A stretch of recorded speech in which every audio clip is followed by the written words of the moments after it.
Reed Hastings didn't become influential because of a product. He became influential because of a scar. In the early 1990s, he co-founded a company called Pure Software. It built serious technology, a debugging tool called Purify that engineers genuinely respected. The company grew fast, went public, and from the outside it looked like a clean success story. Inside, it wasn't. Hastings avoided hard conversations. He delayed feedback. He tried to be fair by being gentle. Underperformers stayed too long. Strong teams slowed down. People didn't know where they stood. What felt like kindness slowly turned into confusion, and confusion doesn't scale. Eventually, the board stepped in and removed him as CEO, not because he lacked intelligence, not because he lacked vision, but because he wasn't clear enough. Years later, Hastings would describe it without bitterness. Painful, he said, but fair. That moment didn't end his career. It rewired how he thought about leadership. He realized something deeply uncomfortable. By trying to be nice, he had been unfair. By avoiding honesty, he had created anxiety. By delaying hard truths, he had harmed the very people he thought he was protecting. For Hastings, this wasn't a management insight. It was a personal failure. And unlike many founders, he didn't try to forget it. He built his next company to remember it. That realization becomes the backbone of Netflix. Being clear, he decided, is kinder than being nice. After leaving Pure Software in 1997, Hastings didn't rush back into building. He could afford to pause, and he used that time deliberately. Most fired founders chase redemption. They want to prove someone wrong or reclaim authority. Hastings chased understanding. He read obsessively. Management theory, psychology, systems thinking. He wasn't asking how to win faster. He was asking how not to fail the same way twice. He became fascinated by one idea in particular. Most organizational damage doesn't come from malice. It comes from avoidance. From small discomforts leaders refuse to face early, and the large consequences that arrive later. During this period, he teamed up with Mark Randolph, and they began circling a deceptively simple question. Could physical media be delivered by mail cheaply, reliably, without friction? The famous story says Netflix was born from a blockbuster late fee. Hastings rented Apollo 13, returned it late, and paid a fee that felt punitive instead of corrective. That part is true. But the real breakthrough wasn't anger, it was logistics. They mailed a CD in a simple envelope to see if it would survive the postal system. It arrived intact. That was the moment. Netflix wasn't born as a rebellion, it was born as a system. From the beginning, Hastings built the company differently. No grand mission statements, no founder mythology, no language about family or loyalty. Instead, clear expectations, small teams, fast decisions, and something deeply unusual for Silicon Valley at the time. Firing wasn't dramatic. If someone wasn't a fit, they were told early, treated respectfully, and let go with dignity. This wasn't cruelty. It was Hastings correcting for his first failure. At Netflix, ambiguity was the enemy. That philosophy didn't stop with employees. It extended outward to customers. Early Netflix still had penalties, and Hastings noticed something familiar. Late fees created anxiety. They changed the emotional relationship with the service. They turned a product into a scolding authority, just like unclear feedback had done at Pure Software. So Netflix killed late fees, not because it was generous, but because it was cleaner. Subscriptions replaced punishment. Trust replaced nagging. Netflix was quietly applying the same belief everywhere. Adults don't need rules, they need clarity. And it worked. DVD by mail scaled. Subscribers stayed loyal. Blockbuster hesitated.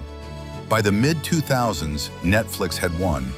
And this is where most companies fail. Because success is comfortable, and comfort asks to be protected. It asks leaders to defend what works today instead of questioning whether it should exist tomorrow. Kodak saw the future. They invented the digital camera and buried it because it threatened film. Sony saw the future too: portable media, digital content, hardware and entertainment combined. But the future died in committees. Music divisions fought hardware divisions. Film divisions protected themselves. Each part optimized for survival instead of truth. Kodak protected a product. Sony protected internal peace. Both asked the same fatal question: how do we protect what made us successful? Reed Hastings asked something else: what replaces this, and how do we do it to ourselves first? Streaming, at the time, was a bad business. Limited catalogs, poor quality, higher costs, lower margins.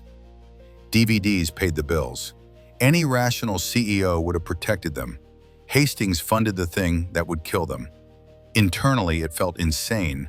Why build a weaker product that undermines your strongest one? Why destabilize a system that finally worked? His logic was brutal and simple. If we don't do this, someone else will, and they won't be gentle. This was the firing lesson, now scaled to strategy. Don't delay the hard conversation with reality. Netflix didn't romanticize DVDs. They didn't talk about legacy. They didn't wait for permission from the past. They treated the company like an organism that had to shed its skin or die. The pivot fractured the company. Some people couldn't make the jump. Different skills, different pace, different tolerance for uncertainty.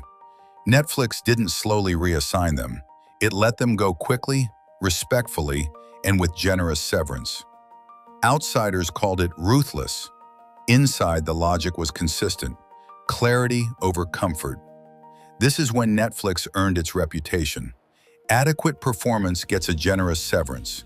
Cold, maybe, but no one was lied to. Then came the decision that locked the Doctrine in place. Netflix committed over $100 million to House of Cards. No pilot, no test audience, just data. Algorithms showed that viewers who like political dramas also like Kevin Spacey, David Fincher, and binge formats. The math said it should work, and Hastings trusted the system. It worked. Netflix stopped being a distributor. It became a studio, a gatekeeper, a force that didn't just deliver stories, but decided which ones existed. And winning changed everything. Winning also revealed something Hastings couldn't fully control. A system built for clarity doesn't slow down when people need time. It keeps moving. It keeps optimizing. The same logic that removed ambiguity from work also removed friction from consumption. Episodes rolled into episodes. Recommendations replaced choice. Stopping became the only hard decision left. Netflix didn't invent this dynamic, but it perfected it. And Hastings understood the irony. A company designed to treat adults like adults was now shaping behavior at a scale no individual could fully resist. This wasn't malice, it was consequence. The system was doing exactly what it was built to do. And for Hastings, that meant one thing. If the company no longer needed his judgment, then staying would only distort it. So he stepped back. No dramatic farewell, no cult of personality. The system continued without him. That was always the point. Kodak failed because innovation threatened identity. Sony failed because vision drowned in structure. Hastings succeeded because he learned, early, that avoiding hard truths is the most expensive strategy of all. He didn't build Netflix to last forever. He built it to outgrow him, to tell the truth fast, to kill success early, to treat adults like adults, even when that's uncomfortable. The final question he leaves us with isn't about streaming, it's this. If you build a system that always tells the truth and always moves forward, what happens to the humans inside it? That's not a criticism. It's the cost of clarity, and it's the reason Netflix did what Kodak and Sony couldn't. Next on the Founder Files, a founder who chose empathy where others chose efficiency. Brian Chesky didn't build Airbnb by killing his own company. He rebuilt it by refusing to let it become just a system. When the world shut down, Airbnb nearly collapsed. And instead of cutting silently, Chesky wrote one of the most human layoff letters in Silicon Valley history. This is the story of leadership when clarity alone isn't enough. Now I want to hear from you. Which founder, company, or rise and fall story should we cover next? Drop your ideas in the comments, and it might just become the next episode of The Founder Files.